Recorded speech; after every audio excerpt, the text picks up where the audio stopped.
everybody, this is Brian with Inspiring How Do You See That, and we want to thank you for joining us, and today we have a very special interview. We're here in Akron, Ohio, and I have Audience of Rain with me. And guys, first of all, thank you so much for having us. We really appreciate it. Thanks for having us. Yeah, we'll go ahead. We'll just start. Why don't each of you introduce yourself and what you do in the band? I'm Ryan. I play guitar. Cody, and I sing. I am Alex, and I play drums. I'm Matt, and I play guitar. Awesome. Well, so you guys started out as a band, I believe, in 2012. Is that correct? Well, like playing live, I would say 2012, but like us three, we've been playing together probably since in like middle school. Like 2000. Like I was going, I think, into sixth grade, like summer of sixth grade when we started playing together, and you guys were in sixth or seventh grade, so however long ago that is, like 10, 12. Oh, man. Maybe 13, 14 years ago. Somewhere around there. Yeah, but we didn't play live or anything until around like 2012. None of us had any live show experience or anything like that. Thank So. God. Yeah. So you guys all grew up together, went to the same school and everything like that? Yeah, me and him grew up like on the same street. Mm-hmm. Nice. Like literally just a couple houses down. Okay. Yeah. I was in my front yard like the week that we moved in, and this group of kids on bikes rolls up. And they all introduce themselves, and then Cody comes up and he says, "Hi, I'm Cody, check this out." And he burped the ABCs, like, completely. And, like, then, talented. then we just kind of just started hanging out every day. So, Here we are. That's how true friendships are built, right there. yeah. Yeah. All right, Ryan, how did you come to be part of the band? Actually, so I found the flyer that they put in Guitar Center. So I always would go to Guitar Center to jam like everybody else if it's a boring day, nothing going on, and of course I have no intention of buying anything. And I stayed at this store for like a ridiculous amount of time, and I was like, I gotta go bathroom. I've never been to the bathroom at Guitar Center. Do they even have bathrooms at Guitar Center? So I went to the bathroom and I came out, and there's this big billboard and like all these all these business cards and flyers and stuff, and I saw two paper flyers that were looking for guitarists for a band. One of them was looking for like modern hard rock, metal, whatever, and the other one was like blackened death metal or something like that. So I was like, whatever. It doesn't hurt to yeah, that was yeah, spoiler alert. And I was like, well, it doesn't hurt to seek them both out or whatever. So I took both of them and I texted both numbers. The one number was Cody and the other was this other guy. And I met with the black metal band first, and there was this dude, and he was really like creepy, as you would imagine with black metal. I was like, this is a future serial killer, so I'm good, dog. And yikes, Netflix special coming 2023. So I hit up Cody and I went to Alex's garage where we jam, and I was like, man, this is so much nicer. It's normal people, and like not like like the black metal kid set the bar really low, and not that and I got there and I was like, oh my god, no, it was just so relieving, it was like, all right, this is a real nice group of guys that I can like vibe with and stuff, and we just played, insert the awe sound, and then we were jamming. I don't know what went on before me. I mean, I kind of know, but for the most part, when I came in to just get camaraderie going, we would jam covers and do different things like that, and then we started getting the pieces back together, and we're like, all right, let's actually write stuff, and went off from there. Very cool. Yeah. And then the fun part is I also, before we met him, had downloaded an app or whatever to like meet like other musicians, like looking for like other bands, and Isn't that Tinder? It essentially was like Tinder for musicians. Yeah, it was essentially that. And I was reading his things on there, and I was like, oh, this seems like this would be a good person to talk to and ask. And I went to go like select like, oh, we're interested, and it said I had to pay. So I was like, oh, well, never mind. But luckily, he ended up contacting me. So Things with the paywalls are it ridiculous. worked out. I was like, no. I was like, nope. It's like $7.99 probably or something. Right, it's one of those websites. It's like, never mind, I can't pay you. So you worked out without that. It did. That's perfect. Yeah, so screw off paywall. Now, I know you guys actually were part of the initial Ink and the Clink in Mansfield, Ohio. Yeah. So how did you get to be part of that? I mean, I know that's pretty exclusive to be able. Now it's incarceration. How did that come about? Matt got a tattoo of our logo on his chest. True story. Yeah. Well, Nice. there was a tattoo shop. Yeah. Yeah. So, if I remember the story correctly,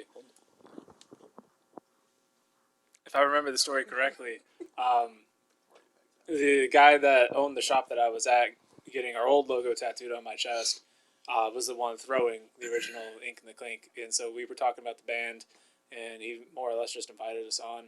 We were obviously like earlier on in the bill as one of the openers, but I mean, it was a fun experience. It was pouring rain when we were on the stage, and the stage was more or less just like a giant slip and slide. Take 2 steps and you end up on your face, but it was still a lot of fun. We didn't get to play our whole set too. Yeah, it got rained out. We still made $100 though. Oh, we did. We did get did. paid. Okay. We did get paid. And we got to see the Mansfield Reformatory, and that was That was a lot of sick. fun. That is pretty cool. And every year there's so many really, really good and talented artists there, and tattoo artists. And Playing it's always a lot of outside fun. is a whole different ball game too. Honestly, like it sounds different. Like everything's just so boomy. Yeah. And just open space is just a whole different experience. Even though we were playing to an empty parking lot, but There was like The 20 first people out couple there. Ink and the Clinks didn't really do too much as far. Definitely not what they are now. Was there, it was packed.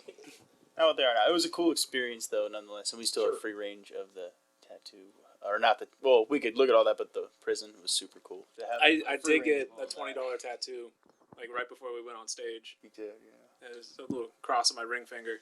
Nice. Faith. +1. Now, have you guys done any other festivals since then? Or has that been the only one up to this point? No. As We far were as kind of- outdoor goes, yeah. We were kind of primed to make our way in that direction this year before COVID.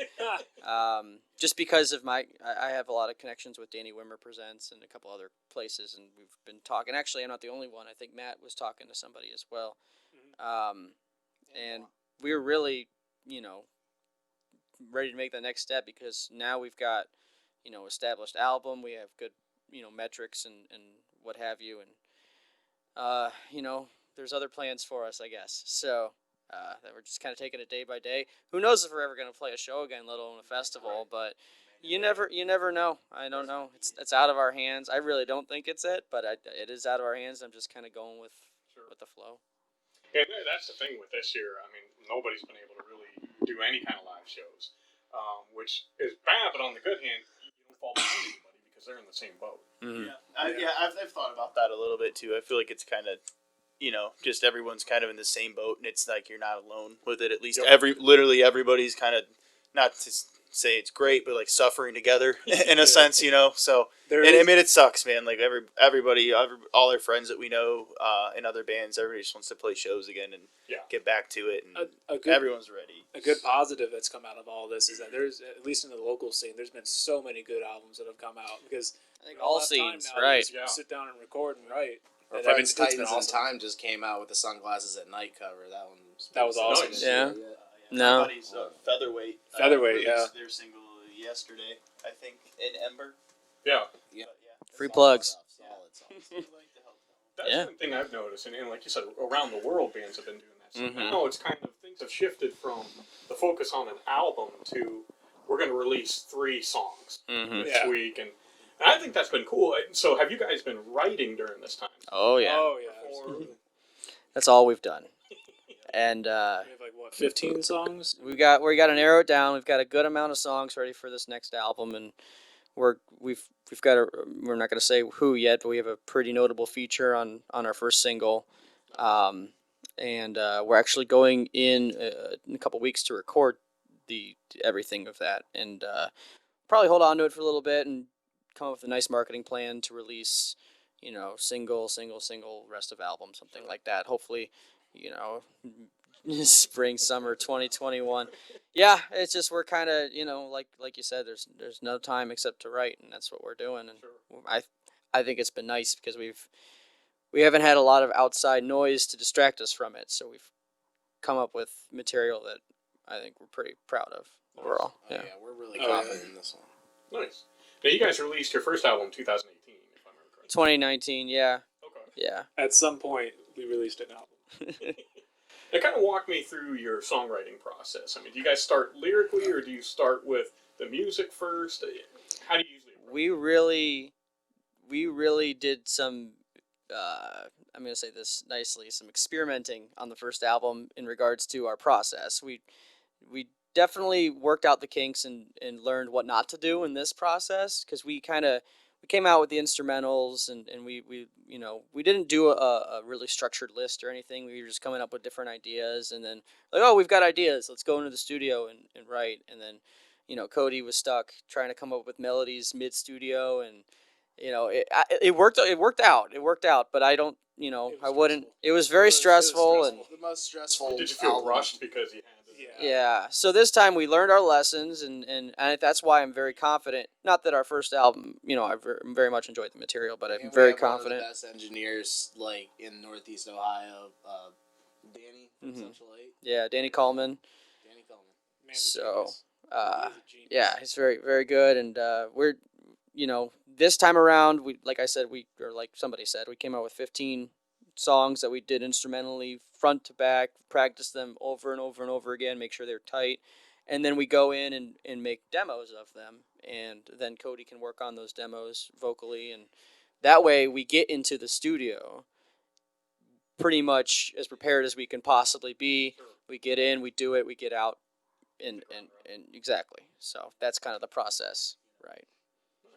Yeah. No one tells you what to do. Like when you're in a band, there's no like band for dummies book. There might be, I don't know, but there no one coaches you and says, okay, this is how it should be done. And really, there is no one way because all bands do it differently. But we've kind of figured out our path now, and I think it's worked well. Sure.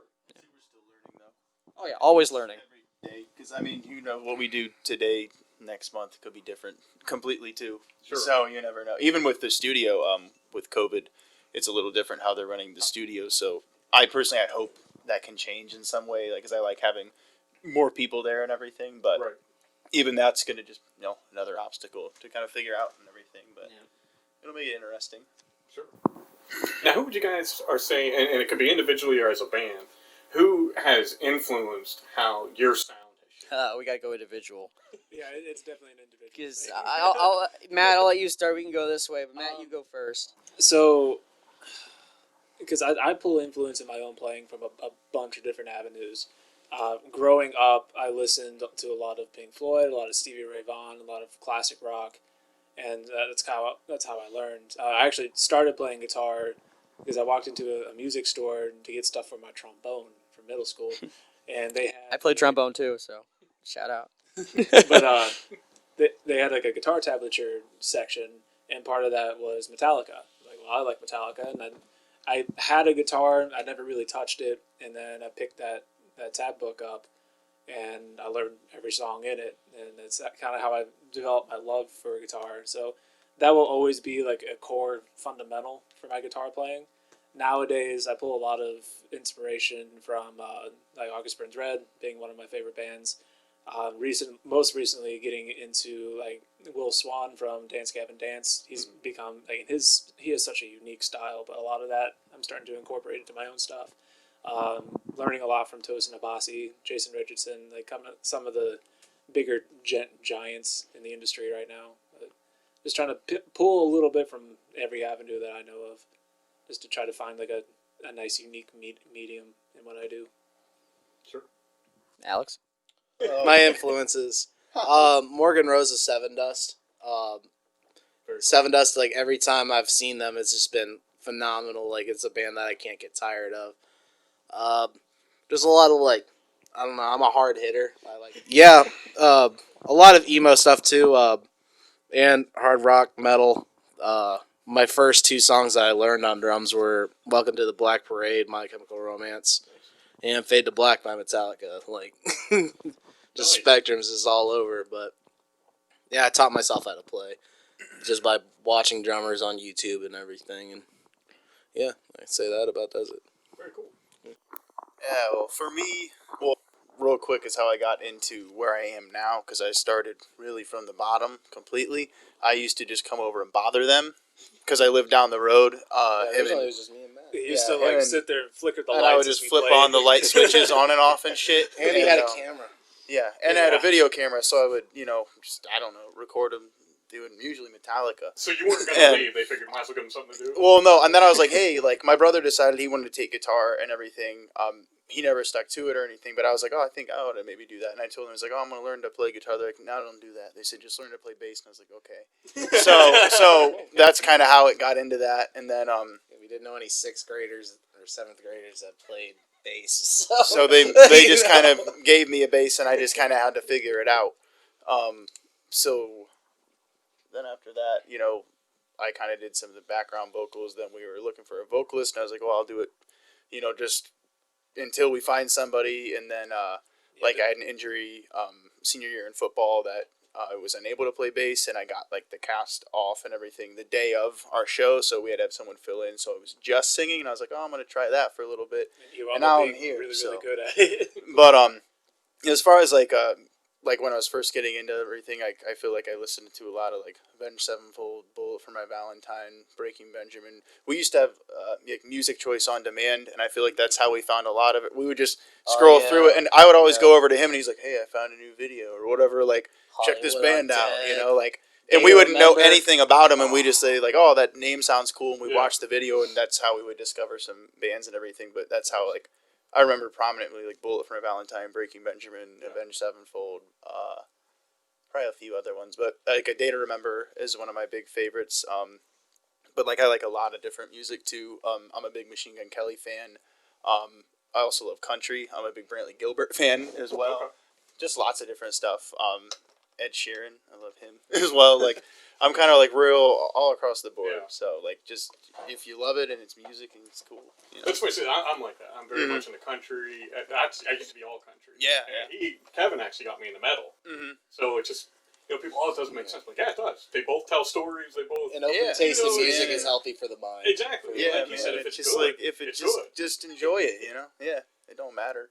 And your songs, there's definitely a Breaking Benjamin influence in the sound. I think that is one group that, and I'll get to mine, but I think that was one group that we all are into. Yeah. So the overlap. You can tell listening. It's not exactly, you can see that influence there.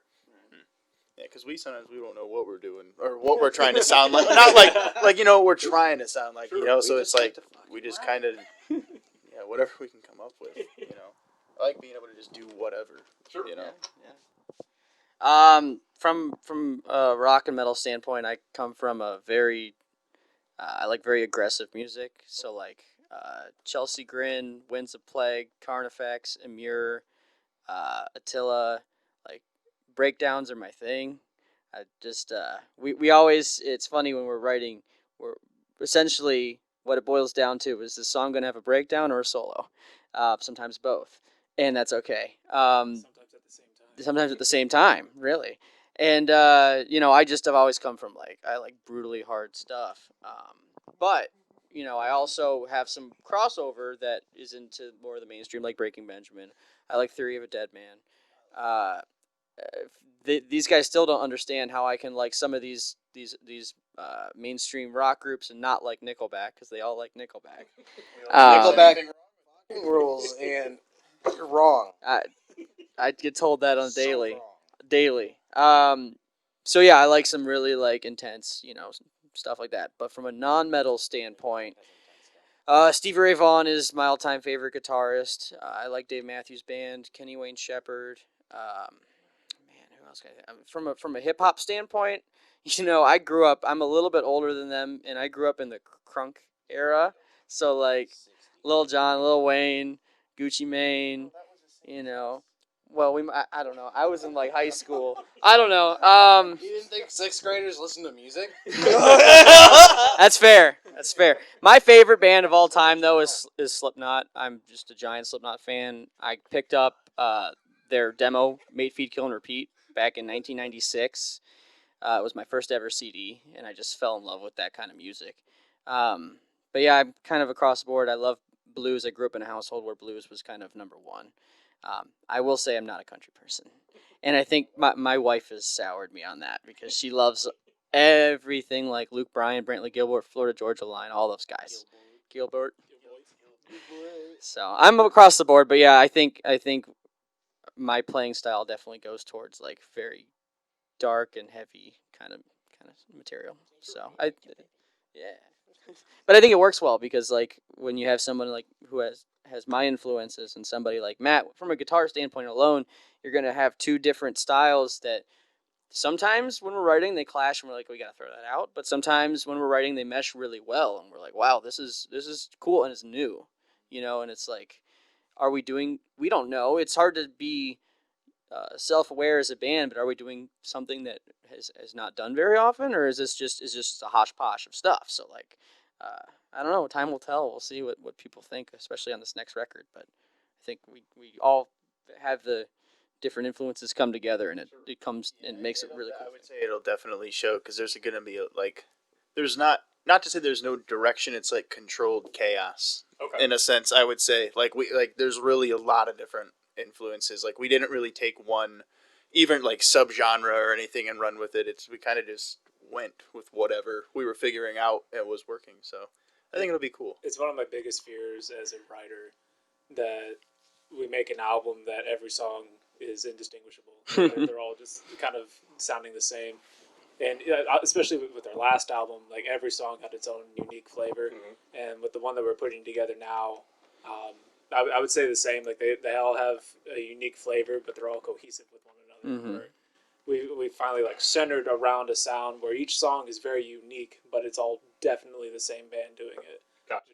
And the more time you have playing with each other, the more you learn everybody's strengths, everybody's weaknesses, and what works best as a band. Because like you could go ahead and we've all had this where Matt will write something and I'm like I can't play that, bro. Or I'll write something and Alex is like, well, I can't. Or Alex writes and it just whatever, and it goes back and forth, and eventually you just kind of find that lane, and that lane works for us. That it's going to come out with something pretty special. So being in a band is a lot of arguing.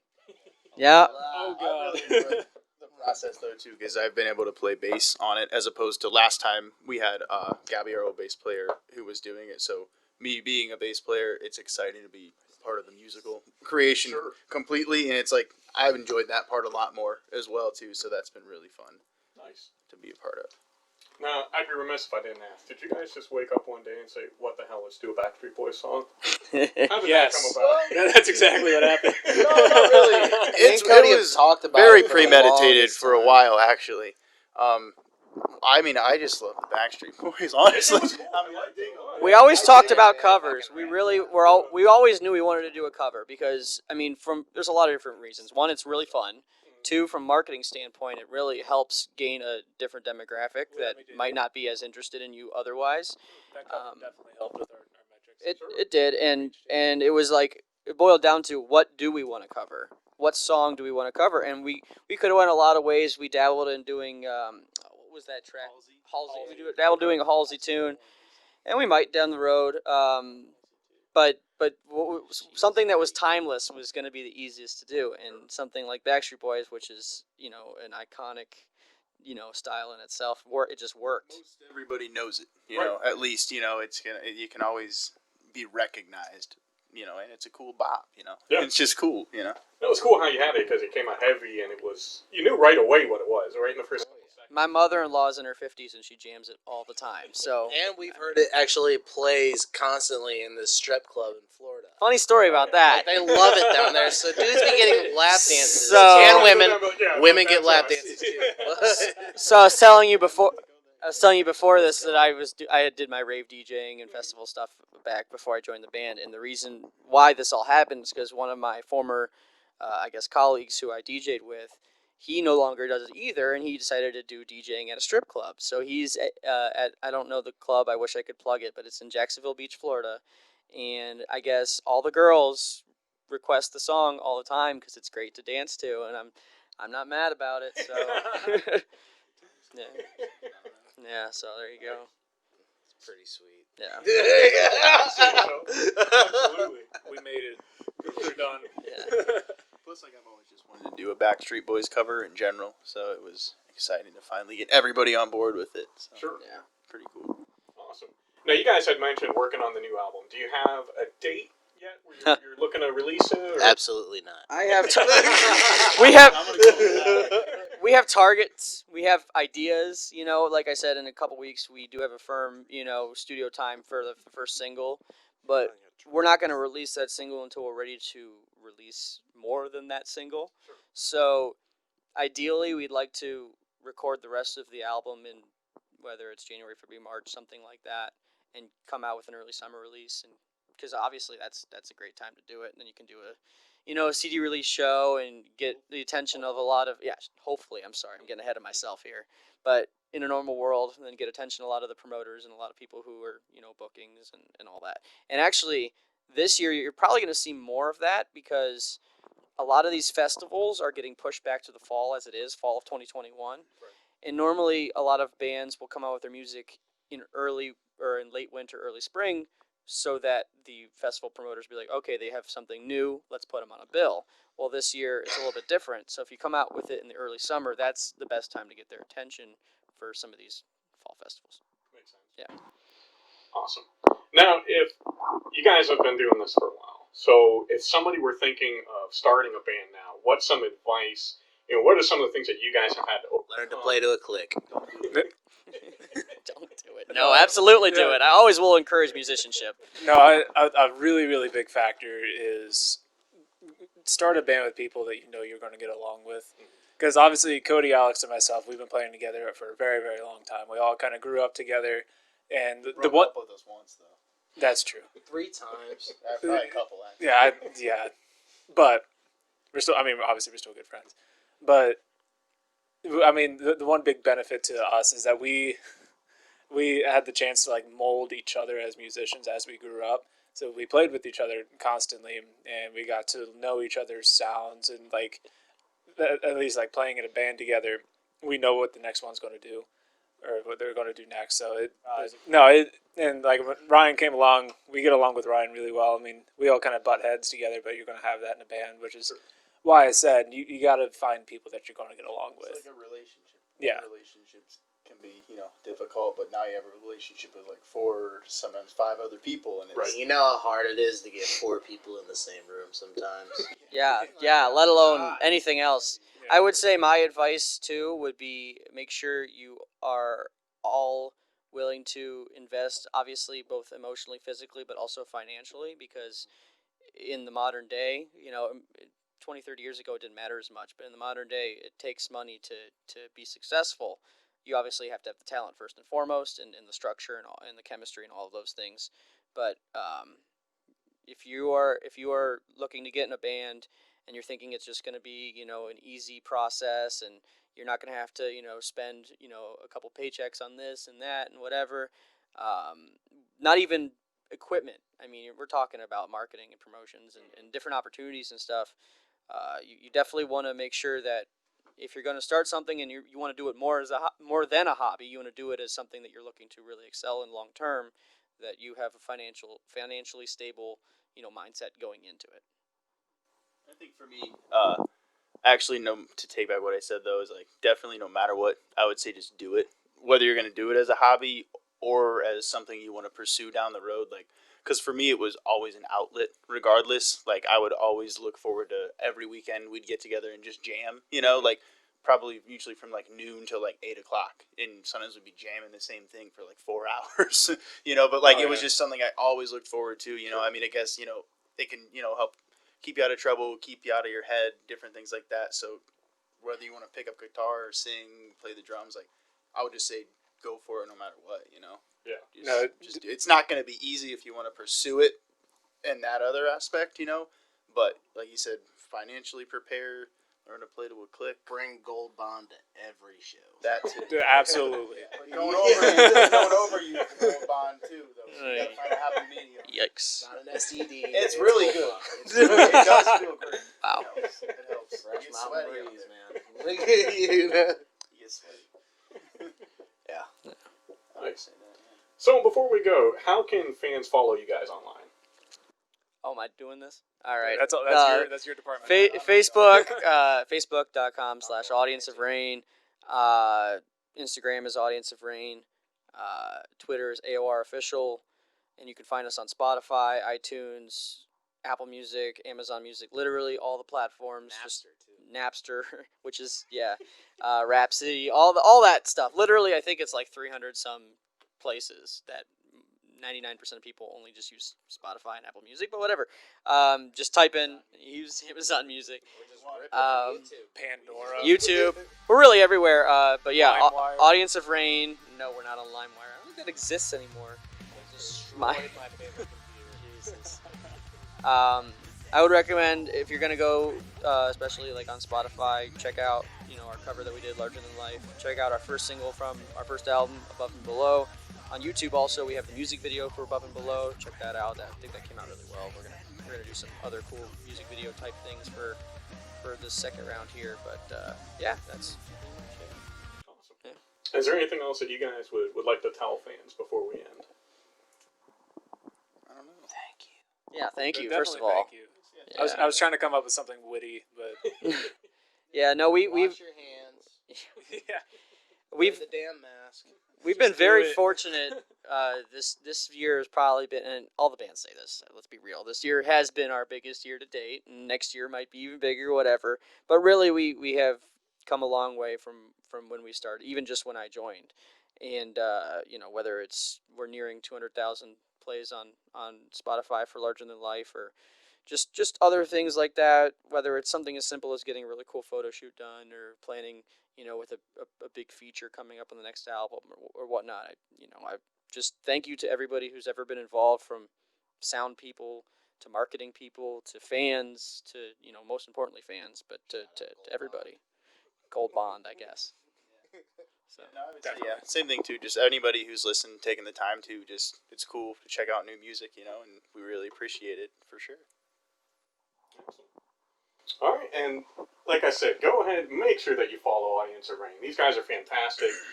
We found out about them this year and absolutely love their music. So you may remember, as part of our Up and Comers 2 Artist Spotlight, we highlighted these guys. And that's how much we believe in what they're doing and what's coming. So it's exciting. And we'll put all of their contact information down below the video, so it'll be easy to find them. And guys, thank you again so much. This Thank was you. truly an honor and a blessing. And Yeah, we appreciate you really guys coming appreciate out. the time. no problem. Thank you so much. Absolutely. And again, we always love when you guys stop by. Let us know what you think of this video. If you like it, give us a thumbs up. Make sure you check them out. Subscribe to Audience of Rain. Subscribe to our channel. And until we see you next time, we love you. God bless, and rock on.